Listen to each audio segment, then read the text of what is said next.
नमस्कार. सिक्रेट त्रिशिला या यूट्यूब चॅनलवरती आपल्या सर्वांचे मनपूर्वक स्वागत आहे. आज आपण बघणार आहोत चक्रांवरचे ध्यान कसे करायचे.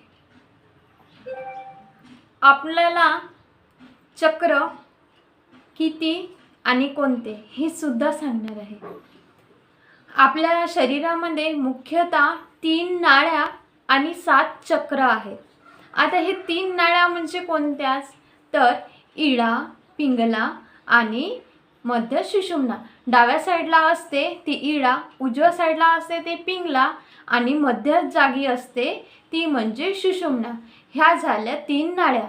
तर आता 7 चक्र म्हणजे कोणते तर सर्वप्रथम मूलाधार, स्वाधिष्ठान, नाभी, हृदय चक्र, विशुद्धी चक्र, आज्ञाचक्र आणि आपलं सहस्त्रार चक्र.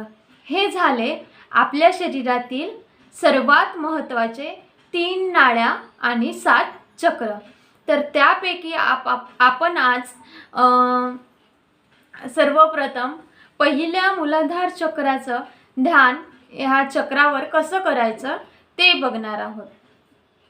पहिल्या मूलाधार चक्रावरती आपल्या हे निर्मल गणेश ह्या देवताचं स्थान आहे. तर आपल्याला ते क्लिअर कसं करता येईल, आपलं मूलाधार चक्र जागृत कसं करता येईल आणि कोणत्या कारणामुळे ते खराब झालेले असेल हे सुद्धा सांगणार आहे. तुम्ही जेव्हा विविधरित्या TV द्वारे म्हणा किंवा काही लोक असतात जे जेंट्स असतात, स्त्रियांकडे वाईट नजरेने घाणेरड्या पद्धतीने त्यांची दृष्टिकोन जो आहे तो बघण्याचा दृष्टिकोन हा खूपच घाणेरड्या प्रकारचा असतो. त्यांची नजर ही परिपूर्णरित्या एक राक्षसी वृत्तीची असल्यासारखे ते लेडीजकडे बघत असतात. तर त्या कारणाने सुद्धा हे आपलं मूलाधार चक्र बघत असते. किंवा काही लेडीज असतात की त्या माणसांकडे सुद्धा विविध कारणे देऊन घाणेरडेरित्याने बघत असतात. तर त्यासाठी सुद्धा ते चक्र खराब झालेले असते. कळत नकळतपणे का होईना आपल्या चक्रांवरती पकड येत असते. तर ते आपल्याला शुद्ध करायचं आहे. तर सर्वात अगोदर आपण आता थंडीचे दिवस चालू झालेले आहेत. खूप सुंदर असा धुके त्या जमिनीवर आणि गवतावर पडलेले असतात. तर त्या गवतावरच्या धुक्यांना सुद्धा इतकी पॉझिटिव्ह एनर्जी असते त्यांच्यामध्ये. तर जेव्हा आपण त्या गवतावर चालतो, त्या गवतांकडे बघून फिरतो, तर त्याने सुद्धा आपलं हे मूलाधार चक्र जे आहे ते स्वच्छ होत असतं. कारण हे ब्रह्मांड आपल्यासाठी परिपूर्णरित्या ब्रह्मांडाच्या शक्त्या ह्या सर्व आपल्यासाठी काम करत असतात. आपले सर्व कामं योग्य रीतीने हे पार पाडत असतो.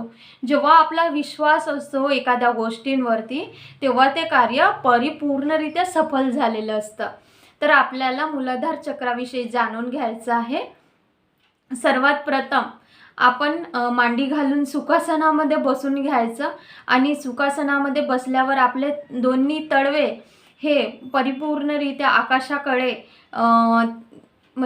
आकाशाकडे ठेवून डोळे हळूवार बंद करायचे आणि बसून जायचं. सर्वात अगोदर भूमातेला प्रणाम करायचं आणि मूलाधार चक्रावरती श्री निर्मल गणेशांचं स्थान असल्याने श्री निर्मल गणेशांना विनंती करायची की हे निर्मल गणेशा, की माझं हे चक्र अशुद्ध आहे किंवा पकड आहे तर ते तुम्हीच मला स्वच्छ करून द्यावेत. हे असं म्हणून प्रेयर करायचं आणि बसून जायचं. त्यानंतर परिपूर्णरित्या आपल्याला आपली बॉडी ही रिलॅक्स ठेवायची आहे. आपले खांदे हे रिलॅक्स सोडायचे आहेत. हळूवार डोळे मिटून घ्यायचे आहे. तुम्ही मला बघून सुद्धा करू शकता. डोळे हळूवारपणे बंद करायचे आहेत आणि आपल्या परिपूर्णरित्या आत्म्यामध्ये, अंतर्मनामध्ये, आंतरिक शरीरामध्ये आपलं परिपूर्ण चित्त हे आहे, जे मन आहे त्याकडे आपल्याला परिपूर्णरित्या लक्ष द्यायचे आहे आणि आपल्याला ध्यान करायचं आहे. ज्या लोकांना खाली बसता येत नसेल तर त्यांनी खुर्चीवर बसून सुद्धा ध्यान करू शकतो.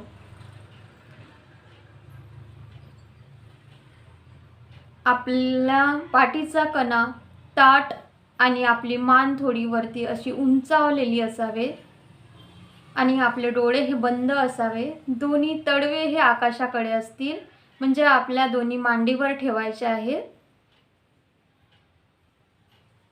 आणि परिपूर्णरित्या आपले खांदे हे सैलसर सोडून आपलं शरीर हे रिलॅक्स झालेलं आहे याकडे लक्ष द्यायचं आहे.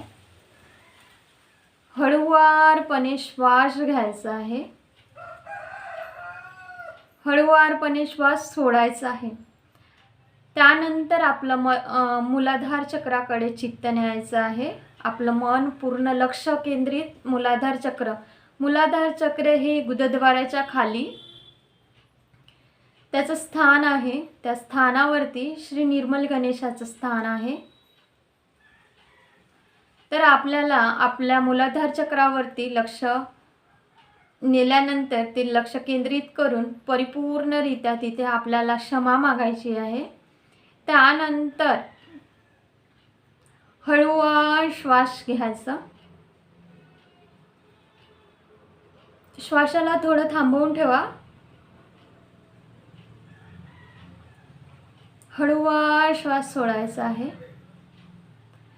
अशी गती जोपर्यंत आपले विचार हे परिपूर्णरित्या शांत होत नाही तोपर्यंत श्वासाची गती ही अशीच असणार. श्वास घेणे, थोडं थांबवून ठेवणे, त्यानंतर सोडणे.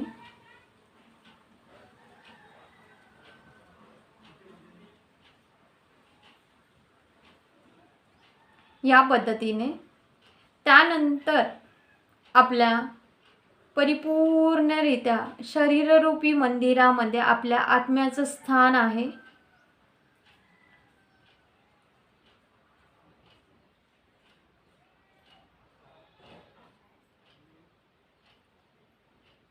आपलं परिपूर्णरित्या शरीर आणि आत्मा शांत आहे का याकडे लक्ष द्यायचं आहे. आणि आता सर्वात महत्त्वाचे आपल्या विचारांकडे बघायचं आहे. आणि आपल्याला कोणते विचार येत आहेत, निगेटिव्ह आहेत की पॉझिटिव्ह आहेत, ते बघून आपल्याला ध्यान करायचं आहे. श्वासाची गती ही आता जसे सांगितली त्याच पद्धतीने ठेवायचे. श्वास घेणे, थोडं थांबवणे आणि सोडणे. विचार हे आपले सकारात्मक असेल तर आपल्याला त्याच पद्धतीने ध्यान करायचं आहे. आणि आपले विचार जर निगेटिव्ह असतील तर आपल्याला त्या विचारांना म्हणायचं आहे, हे विचार माझे नाही आहेत, हे विचार माझे नाही आहे, हे विचार माझे नाही आहे, या पद्धतीने म्हणायचं आहे. आता परिपूर्णरित्या आपल्याला हे जाणीव करायची आहे की आपल्या शरीरामध्ये कुठलीही उथल-पुथल झालेली नाही आहे. शरीर शांत आहे. आपल्याला दोन्ही तळव्यांवरती आणि डोक्याच्या टाळू भागावरती परिपूर्णरित्या हे व्हायब्रेशन येत आहेत, याची जाणीव आपल्याला होत आहे. कारण ब्रह्मांडाच्या सर्व शक्त्या ह्या आपल्यासाठी काम करत आहेत आणि आपले सर्व काम हे सकारात्मक ऊर्जेने परिपूर्णरित्या पार पडत आहे.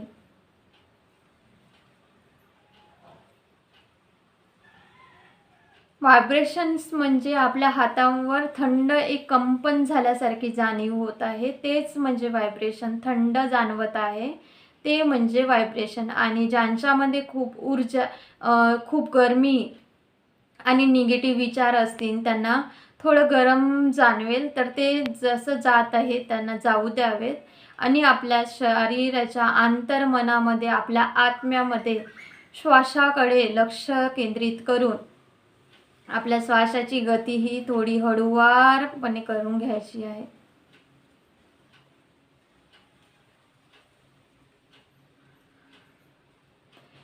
ह्या पद्धतीने आपल्याला ध्यान करून घ्यायचं आहे. आपले विचार हे शांत झालेले आहेत. आपण परिपूर्णरित्या आपल्या शरीराची काहीही हालचाल नाही आहे. तर आपलं परिपूर्ण हे ध्यान झालेलं आहे असं मानून घ्यावे. आणि आपलं ध्यान झाल्यानंतर क्षमासुद्धा मागायची. श्री निर्मल गणेशा, माझ्याकडून ध्यान करीत असताना काही चुकलं असल्यास मला क्षमा करा. हे ईश्वरा मला क्षमा करा. हे परमात्मा मला क्षमा करा. या पद्धतीने क्षमा मागून आपल्या या पृथ्वीला नमन करून उठायचं आहे. त्यानंतर हे झालं मूलाधार चक्र. मूलाधार चक्रावरची स्थान कोणाचं आहे आणि हे ध्यान केल्याने आपल्याला आपलं मूलाधार चक्र हे जागृत होतं. हे सकाळचे जे गवतावर धुके पडून असतात तर अनवाणी पायाने सकाळला 2 मिनिटे 5 मिनिटे तरी हळूहळू चालायचं आहे आणि त्या गवत्याकडे बघायचं आहे. त्यामुळे आपलं मूलाधार चक्र हे क्लिअर होत असतं. भारताचे पंतप्रधान जेव्हा 5 वाजता उठून ध्यान करत असतात तर ते लोक करू शकतात. माननीय नरेंद्र मोदीजी पहाटे 5 वाजता उठून ध्यान करतात. ते केदारनाथला सुद्धा त्यांनी गुफेमध्ये ध्यान करत होते. तर आपण का नाही करायचं? आपण ध्यान हे आपल्या जीवनामध्ये का आत्मसात नाही करायचा? तर मुळीच ते करायला पाहिजे. आता ईश्वर म्हणजेच काय? तर आपलं हे पृथ्वी जे आहे ते पंचमहाशक्तींनी बनलेलं आहे. पृथ्वी, आप, तेज, वायू, आकाश या पंचमहाशक्तीचं हे बनलेलं आहे. तर श्री गणेश अथर्व शीर्ष म्हणून सुद्धा आपण ह्या मूलाधार चक्राला जागृत करता येते, क्लिअर करता येते. अथर्व शीर्ष म्हणजेच काय? ते या विश्वातील निसर्ग. तर आपण नक्कीच हे ध्यान आपल्याला करायला पाहिजे. जेव्हा मोठे मोठे लोक सुद्धा हे ध्यान आत्मसात करून आपलं जीवन हे सफल केलेलं आहे, तर आपण सुद्धा करायला पाहिजे. ध्यान केल्याने आपल्या शरीरात विविध नाड्या चक्र शुद्ध होऊन आपल्याला सकारात्मक ऊर्जा प्राप्त होते आणि पूर्णतः जीवन सफल होत असते. जे आपण विचार करतो त्या विचाराने आपल्यामध्ये एक वेगळ्या प्रकारची शक्ती निर्माण होऊन प्रत्येक नाड्या आणि चक्र शुद्ध होऊन आपलं जीवन हे यशस्वीरित्या करता येते. तर आपण नक्कीच हे ध्यानाचा उपयोग करावा आणि आपलं जीवन हे सफल करावं. हा व्हिडिओ आपणास आवडला असल्यास या व्हिडिओला लाईक, शेअर आणि सबस्क्राईब करा. Thank you so much. God bless you.